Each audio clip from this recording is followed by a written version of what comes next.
I thought missing the last bus would be the worst thing that happened to me that night. I was wrong.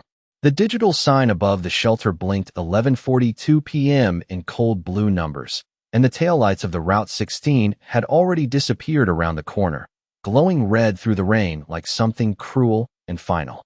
I stood there with my tote bag clutched against my chest, my sneakers soaked through, my black diner uniform sticking to my skin in all the wrong ways, and tried not to cry over a city bus like my life hadn't already humiliated me enough for one day. The rain came down hard, not gentle spring rain, but the kind that hit the sidewalk in silver needles and bounced back up in mist.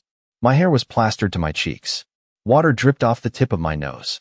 Somewhere across the street, a neon pharmacy sign buzzed and flickered, making the empty block feel even lonelier. I checked my phone again, even though I already knew what I'd see. 3% battery. No rides available under $40. My checking account had $12 and some change until Friday, and Friday felt 1,000 miles away. I laughed under my breath, the sound thin and tired. 24 years old, living in Queens with a roommate who never replaced the milk, working double shifts at a diner in Midtown, and apparently one missed bus away from a complete emotional collapse. I told myself to get it together. People had survived worse than a rainy walk home. But my apartment was over 6 miles away, and this part of Manhattan looked different after 11. Sharper, colder. Like the city took off its friendly mask and showed you what it really was when everyone decent had already gone inside. I stepped farther under the shelter, though it didn't help much. Wind blew rain sideways, stinging my bare legs. A man in a dark hoodie stood half a block down, smoking under an awning, and every time headlights passed, his shadow stretched long across the pavement. I looked away and wrapped my arms around myself. That was when I noticed the black car. It turned the corner too smoothly, too quietly, its headlights sliding over wet asphalt like pale knives. Not a cab, not an Uber. Something expensive and low and impossibly clean for a night like this. It slowed as it approached the bus stop, then stopped directly in front of me with the kind of certainty that made my stomach tighten. For 1 second, I told myself it was nothing. Someone checking directions. Someone waiting for a pickup. Then the rear passenger window lowered halfway. Warm light spilled from the interior, soft and gold against the rain. I couldn't see much at first, only the outline of a man in a dark coat, one hand resting near the open door as if he had nowhere else in the world to be. Then I saw his face. Sharp cheekbones. Dark hair brushed back. Eyes that found mine like they had been looking for me all night. He didn't smile. Didn't glance around. Didn't ask if I needed help the way a normal person would. He just reached for the handle, pushed the door open, and said in a low, steady voice that somehow cut through the storm, "Get in, Claire." My blood turned to ice. I had never seen that man before in my life. And yet he knew my name. My first instinct was to run. My second was worse. I froze, staring at that open car door like it was the mouth of something that could swallow my life whole. Rainwater trickled down my neck beneath my collar, cold enough to make me shiver, but the air inside that car looked warm, dry, unreal. The man waited without moving, one arm resting against the leather seat, his expression unreadable. Not impatient, not kind either, just certain. "How do you know my name?" I asked, and I hated how small my voice sounded. He tilted his head once, like the question itself did not surprise him. "Get in first, Claire." Every warning my mother had ever given me lit up in my head at once, even though she had been gone 3 years and had never once imagined a night like this. Do not get into cars with strangers. Do not trust a man who knows too much. Do not mistake calm for safety. I took one step back. Across the street, the man under the awning had stopped pretending not to look at me. Another figure had appeared near the corner deli, both of them lingering too long, watching too closely. Maybe I would have told myself I was imagining it if the driver of the black car had not spoken again, his voice lower now, sharper. "They have been following you since Lexington." My heart gave one hard, painful beat. "What? You dropped your keys outside the diner at 6:15, he said. "You checked over your shoulder 3 times before crossing 47th. And you have been pretending not to notice those 2 men for the last 30 seconds. I could not breathe for a second. He was right. Every bit of it. The rain suddenly felt colder. The city louder. The empty street no longer empty at all. I looked back at the open door, then at him. Up close, He looked even more impossible, all clean lines and dark wool, and eyes too steady for a man sitting in the middle of a storm. "Who are you?" I whispered. His gaze held mine, calm and absolute. "The reason you are still standing here alone is because I got here first." I should have said no. A smart woman would have said no, stepped back, and taken her chances with the rain. But smart had nothing to do with it anymore. Fear did. Instinct did. And something in his voice, that quiet certainty, made the open car door feel less like a trap and more like the only piece of ground that was not collapsing beneath me. I moved before I could talk myself out of it. One step, then another, my wet sneakers splashing through the shallow water gathered near the curb. The moment I slid into the back seat, warm air wrapped around me, so suddenly it almost hurt. The door shut with a soft, solid sound that cut off the storm like a curtain dropping. Outside, the city blurred behind rain-streaked glass. Inside, everything smelled faintly of leather, cedar, and something darker I could not name. Expensive. Controlled. The driver did not turn around. He wore a dark suit and black gloves on the steering wheel, eyes fixed ahead like none of this was unusual. The man beside me reached forward and tapped the privacy screen button. A tinted panel rose slowly between us and the front seat, sealing us into a silence so complete I could hear my own breathing. "Seatbelt," he said. I looked at him instead. Up close, he was even more unsettling. Early 30s, maybe. Dark hair, clean-shaven. A charcoal coat fitted over broad shoulders like it had been made for him alone. But it was his face that held me. Not because he was handsome, though he was. Because he looked like a man who never had to repeat himself. "Who are you?" I asked again, pulling the seat belt across my chest with shaking fingers. He watched me click it into place, then glanced out the rain-covered window as the car eased away from the curb. "Adrian Moretti." The name landed in the space between us like it was supposed to mean something. Maybe to some people, it would have. To me, it was just another reason to be afraid. I swallowed hard. "And why were you looking for me?" His gaze returned to mine, steady and unreadable. "Because, Claire," he said softly, "someone else was." My throat went dry. "What do you mean, someone else was looking for me?" The car moved through Midtown with smooth, silent precision, turning corners like the city belonged to it. Outside, rain washed the streets in blurred gold and white, headlights smearing across the glass. Inside, Adrian Moretti sat beside me with one hand resting loosely against his knee, calm as midnight, while my pulse beat so hard it made my fingers tremble. He noticed. Of course he noticed. Men like him probably noticed everything. "Start with something simple," I said, forcing the words out before fear could lock them in my chest. "How do you know where I work?" His eyes shifted to me, dark and unreadable. "You have worked the late shift at Monroe's for 8 months. Usually Tuesdays, Thursdays, and Fridays. Tonight your manager kept you 40 minutes past close because the dishwasher called out sick." I stared at him. The air inside the car suddenly felt thinner. "That is not simple," I whispered. He did not apologize. He did not even blink. "Simple," he said evenly, "is that I know enough to understand you should not go home tonight." A laugh slipped out of me, brittle and unbelieving. "You expect me to trust that?" "No," he said. "I expect you to stay alive long enough to hate me properly in the morning." The answer should have sounded arrogant. Somehow it did not. It sounded like fact.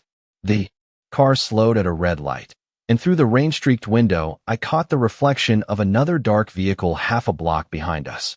I might have ignored it if Adrian had not glanced toward it at the exact same moment. His expression did not change, but something in his posture did. A sharpening, a stillness that made the space around him feel dangerous in a way he had not needed to explain. He tapped once on the privacy glass. The driver answered immediately through the speaker. "Yes, sir." "Take the tunnel," Adrian said. "Do not go near Queensboro." My stomach twisted. "My apartment is in Queens." "I know," he said quietly. Then he looked at me with that same impossible steadiness and added, "That is exactly why we are not going there." The car left Manhattan behind in a blur of wet glass, tunnel lights flashing overhead in long bands of white that made Adrian's face appear and disappear beside me like something half real. I had stopped trying to understand what was happening and started counting the seconds between my breaths instead. For in, for out. It did not help. Nothing helped. "Where are you taking me?" I asked. My voice sounded steadier now, which surprised me because inside I was unraveling by the inch. Adrian looked down at his phone only briefly before slipping it back into his coat pocket. Somewhere secure. That is not an address. No, he said calmly. It is better. I turned toward the window, watching the city change around us. Fewer storefronts. Taller buildings. Streets quieter, cleaner, guarded by men under awnings who did not look like doormen so much as soldiers in expensive coats. When the car finally slowed, it did not pull up to a house or a hotel. It stopped beneath the covered entrance of a tower so sleek and dark it looked carved out of the night itself. Before I could reach for the handle, my door opened from the outside. A man in a black suit held an umbrella over me without speaking. Another stood near the entrance, one hand pressed to an earpiece, eyes scanning the street. No one asked Adrian who he was. The glass doors opened the second he stepped forward. That was when something cold settled deep in my stomach. Not because I was surprised he had money. I had known that the moment I saw the car. It was the way everyone moved around him. Quietly. Immediately. Like his presence changed the air. We crossed a marble lobby that smelled faintly of cedar and polished stone. My wet sneakers squeaked against the floor, embarrassingly loud in the silence. Adrian shrugged off his coat and handed it to someone before glancing at me. You are shivering. I am fine. No, he said, his gaze dropping to the rainwater still clinging to my sleeves. You are trying very hard not to fall apart. I opened my mouth with something sharp on the tip of my tongue, but the elevator door slid open before I could say it. Inside, mirrored walls reflected a girl I barely recognized. Pale face, soaked uniform, frightened eyes too wide for midnight. Beside me stood Adrian Moretti, dry, composed, untouchable. The elevator rose in complete silence until he finally spoke, his voice low enough that I felt it more than heard it. When those doors open, Claire, you are safe. But you need to listen carefully. I looked at him, my hand tightening around the strap of my bag. Safe from who? His jaw shifted once. The smallest movement. The only crack I had seen in him all night. That, he said as the elevator began to slow, is what I am trying to find out. The elevator opened into a private floor, so quiet it felt unreal after the storm. Warm light spilled across dark wood floors and floor-to-ceiling windows that looked out over the city, all silver rain and scattered gold below us. It was beautiful in the kind of way that made me instantly uncomfortable. Not cozy, not welcoming, controlled. Every piece of furniture looked chosen, every surface untouched, like no one here ever spilled coffee, missed rent, or came home smelling like fryer oil and exhaustion. I stood just inside the doorway, dripping onto polished hardwood, clutching my bag like it was the last ordinary thing I had left. Adrian stepped aside, giving me space instead of crowding me, which should not have mattered as much as it did. There is a guest room down the hall, he said. Dry clothes are already inside. No one will disturb you. I let out a shaky breath. You had dry clothes ready for me? His expression did not change. I had women on staff make a reasonable guess. It was such a precise, strange answer that I almost laughed. Almost.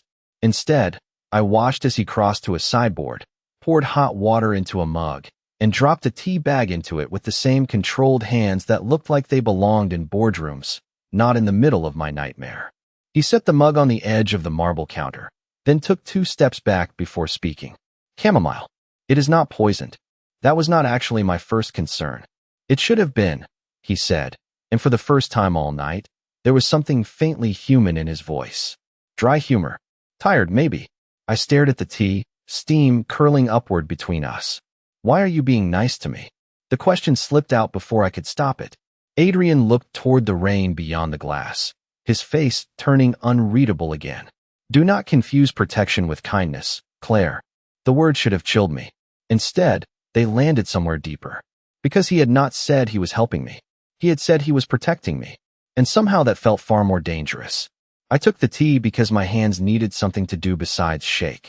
The mug was warm against my palms, almost painfully so. And for a second, I just stood there breathing in chamomile and rain, and whatever faint woodsy scent seemed to belong to Adrian himself. Then I made the mistake of looking around too closely. My bag was still over my shoulder. My uniform was damp. My paycheck for the week would barely cover groceries. And here I was standing in a penthouse that looked like the kind of place people in my world only saw in magazines left behind at laundromats. Something hot and humiliating rose in my chest. Protection. I repeated, setting the mug down before I dropped it. That is a nice word for control. Adrian leaned one hand against the marble counter, not blocking me, not coming closer, just watching with that infuriating calm. You think I brought you here to control you? I think men with private elevators and drivers do not usually rescue soaked waitresses out of pure concern. His gaze sharpened, not with anger, but with interest, like I had finally said something worth hearing. Waitress, he said quietly, you do not like being underestimated. I do not like being studied. And yet you notice everything. I folded my arms, suddenly furious that he was right. Furious that he had been right all night. You still have not told me why anyone would be looking for me. For the first time, Adrian did not answer immediately. He glanced toward the hallway, then back at me, weighing something I could not see. Because someone at Monroe's recognized you, he said at last. I blinked. Recognized me from where? That is the question. My stomach tightened. I have lived in New York for 3 years. I work, I go home, I pay rent late, and I call my roommate too much when the subway is creepy. There is nothing to recognize. Adrian's eyes held mine, steady and uncomfortably certain. Claire, he said, ordinary people do not get watched by professionals in the rain. The room went very still. Outside, thunder rolled somewhere far across the skyline. I thought about the men near the bus stop, the dark car behind us, the way Adrian had known my route, my shift, my name. Then another thought slipped in, colder than the rest. You said someone at the diner recognized me. My voice came out barely above a whisper. Who? Adrian straightened, his expression closing again like a locked door. That, he said, is what I am going to ask him. Adrian left the room with the kind of silence that did not feel accidental. One moment he was there, all dark wool and controlled stillness, and the next the apartment seemed to exhale around the space he had occupied. I stood alone in the warm light, staring at the hallway where he had disappeared, my heart still beating too fast for a woman holding chamomile in a luxury penthouse at nearly midnight. I told myself to use the guest room, to take the dry clothes, to stop thinking and just survive until morning. Instead, I did what fear always makes people do. I looked for answers where I had been told not to. The apartment was too immaculate to search without feeling obvious, but I was not rifling through drawers or opening doors. I was looking. A framed black and white photograph sat on a shelf near the windows, tucked between 2 art books and a crystal bowl that held absolutely nothing. At first I barely glanced at it. Then I doubled back so fast I nearly spilled my tea. It was an old street photo. Summer, maybe 20 years ago. A woman stood on a Brooklyn sidewalk holding the hand of a little girl with pale hair and a paper flower clipped to the front of her dress. My breath caught so sharply it hurt. I knew that dress. Not the exact dress, maybe, but the flower. The cheap tissue paper petals folded by hand. The green pipe cleaner stem twisted too tightly. My mother used to make those for me when I was little if she could not afford the real thing. My fingers trembled as I lifted the frame. There was writing on the bottom corner in faded ink. For Elena and Daisy. Coney Island, 2004. Daisy. Nobody had called me that in almost 18 years. Not since before my mother packed 2 suitcases in the middle of the night and told me we were changing everything, even my name. A cold wave rolled through me so hard I had to grip the shelf to stay upright. I was still staring at the photograph when I heard Adrian behind me. You were not supposed to see that yet. I turned so quickly the frame knocked against the wood with a sharp sound. He did not look angry. He looked worse. He looked certain. His gaze dropped to the photograph in my hands, then lifted to my face. Claire Bennett, he said quietly, like he was trying on a lie that had finally worn too thin. That is not the name you were born with, is it? The room seemed to tilt under my feet. I held the photograph so tightly the edge pressed into my palm, but I barely felt it. All I could hear was that name echoing through me like it had been waiting in some locked room of my body all along. Daisy, a name buried under years of paperwork, bus schedules, rent notices, and ordinary survival. A name my mother had erased so completely that sometimes I had convinced myself I had imagined it. Adrian took one slow step closer, not enough to crowd me, just enough to make it impossible to pretend this was some strange coincidence. Answer me, he said softly. Not harsh, not raised. Somehow that made it harder. I swallowed, but my throat felt tight. My mother changed it when I was 6. His eyes did not leave my face. After Brooklyn. It was not a question. My fingers trembled around the frame. How do you know that? For the first time since I had met him, something moved across his expression that looked almost like memory. Not fondness. Not regret. Something heavier. Because your mother disappeared the same week, my father sent half the city looking for her. Cold spread through my chest, sharp and immediate. Why would your father be looking for my mother? Adrian's gaze dropped briefly to the photograph, then rose again with devastating steadiness. Because Elena Rossi did not just vanish with her daughter, he said. She vanished with proof. I stared at him, the word landing harder than it should have. Proof. Not money. Not jewelry. Not some dramatic secret hidden in a movie safe. Proof. The kind of thing that could survive years. The kind of thing people might still want. My mother was a waitress, I whispered. She worked nights. She forgot birthdays. She burned grilled cheese sandwiches and cried when she thought I was asleep. She was not part of. I looked around at the penthouse, at him, at the impossible world pressing in from every side. She was not part of this. Adrian's jaw tightened, just once. No, he said quietly. She was not supposed to be. Thunder rolled beyond the glass, low and distant, and I felt the city below us like a second heartbeat. Everything I thought I knew about myself had cracked open in less than an hour. My name, my mother, the men outside the diner. Adrian watched me like he knew exactly what it cost to have the ground vanish under you. Why save me? I asked, and this time my voice broke. He did not look away. I did not open that car door because you were stranded, he said. I opened it because the moment they found you, this was never going to be your old life again.